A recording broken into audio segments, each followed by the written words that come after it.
What's happening everyone, my name is Alex and welcome back. In today's video we are checking out the ultimate robot vacuum and mop.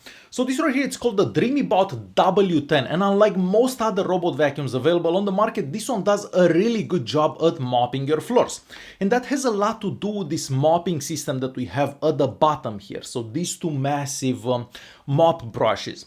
Now I've seen a somewhat similar system on another robot vacuum that I've tried a few months back called the Narwhal T10.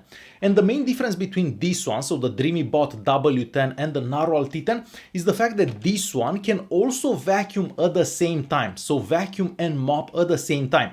The other one can only do vacuuming or mopping. It cannot do both at the same time. So in many ways, this one solves all the problems that we had with the Narwhal T10. So that's why I said that this one is the ultimate robot vacuum and mop. So let me explain how the mopping works. So as I said earlier, we have these two brushes at the bottom here. So what happens, the vacuum has a massive docking station. In that docking station, we have two water tanks. One water tank that you're gonna fill up with clean water and one water tank that will catch all the dirty water from these mops.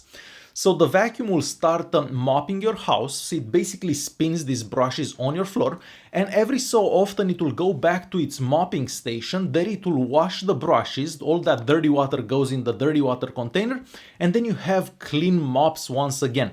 So the vacuum continues doing that until it's done a cleaning cycle. So that's why this one makes such a big difference whenever it mops the floor compared to one that just drags a wet cloth on your floors. It's also quite interesting how this one cleans. So if you look at the bottom here, on this side here we have the vacuuming brush and the vacuuming suction hole. So this is the front of the vacuum. So this goes over an area first. So first it vacuums and it sucks everything from the floor, and then it passes with the wet mops on the same area. And because the mopping brushes are on the back of the vacuum, it doesn't leave any marks from the wheels. I've seen other vacuums in the past that leave wheel marks whenever they mop, but that's not the case with this one. So with this one, the floor always looks super nice. Alright, so for a super quick unboxing, well, this vacuum comes in one of the biggest boxes that I've seen for any robot vacuums up until now, but that makes sense because inside the box you're gonna find the vacuum and that big docking station for it. Of course, there is also a user manual in there, so you can learn how to actually use the vacuum, even though it is much simpler than it looks to use. Like most robot vacuums these days, this one will connect to your home's Wi-Fi network and you can control everything about it from your smartphone. You're gonna have to install an app on your smartphone. The app is called the Mi Home app, and this works on iOS and Android. So basically any phone that you have will be able to install that app, and you're gonna be able to control the vacuum. Once you go through the pairing process, you're gonna see the vacuum right there in the app, and from there you can see the map that the vacuum made. So this vacuum has a LiDAR navigation system. The navigation system is right here at the top, and that means that the vacuum will map out your entire house. It knows exactly where it's been, it knows exactly where it has to go, so it's not gonna miss any areas. Having a navigation system also makes it easier if you want to send the vacuum to a certain location in your house. So let's say that you spilled something on the kitchen floor. You can just open the app and send the vacuum to go to that kitchen and clean the kitchen. And of course, the vacuum will go back to its charging station when it's done. Now, because this one has this mopping system, it will also go back to its charging station multiple times throughout the cleaning cycle, because it has to wash those mop brushes every so often. You can actually control how often it washes those mop brushes from the app, so you can change settings from the app there. And just in case you're wondering, this vacuum doesn't need lights to go on a cleaning cycle, so it can vacuum and mop in complete darkness as well. So let's say that you set a schedule for it to clean in the middle of the night. Well, it doesn't need lights to go on a cleaning cycle. Now, battery wise, for my house, it takes about 55 minutes to complete a cleaning cycle, so the entire house. And when it's done cleaning, it has about 40% battery left. That means that you'll get about an hour and a half on a charge. So it really depends how big your house is, but for most houses I feel that an hour and a half will be more than enough for the vacuum to complete a cleaning cycle. However, if your house is bigger and it needs more time, it will also go back to its charging station, it will recharge and then will finish the cleaning cycle.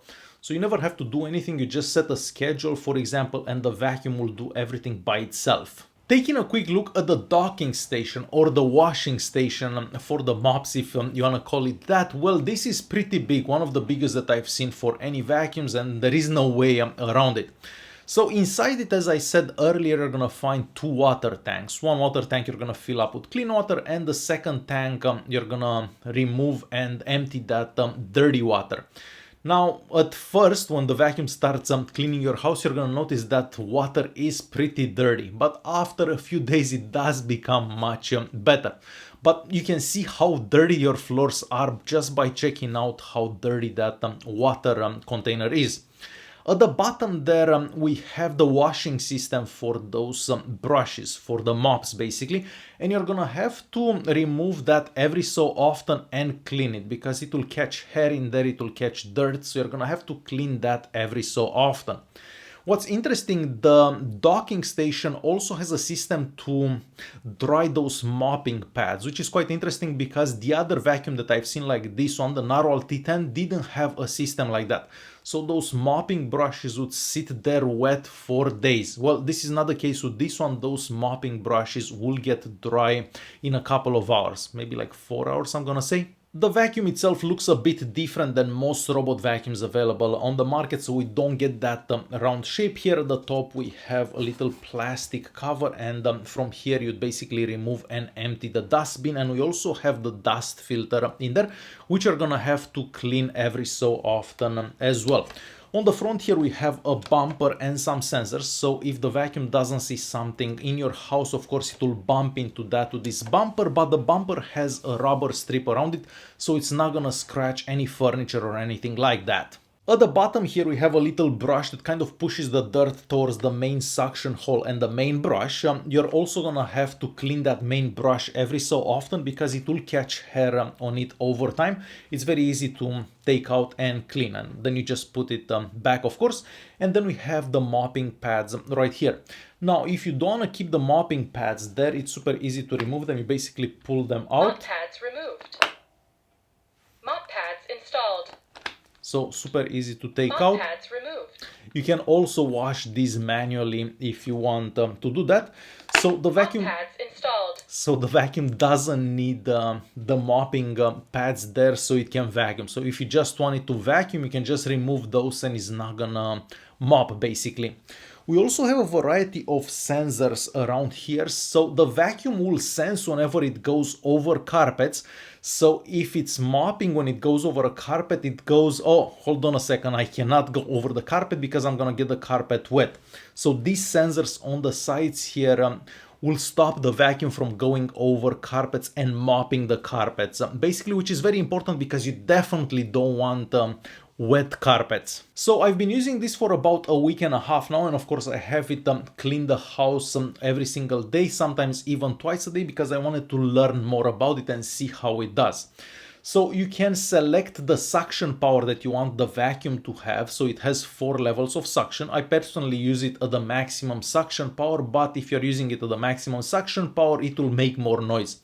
It has a quiet mode in there as well, so it really depends on what you're doing, if you're home or not, whenever this vacuums. And you can also adjust how wet those mops are.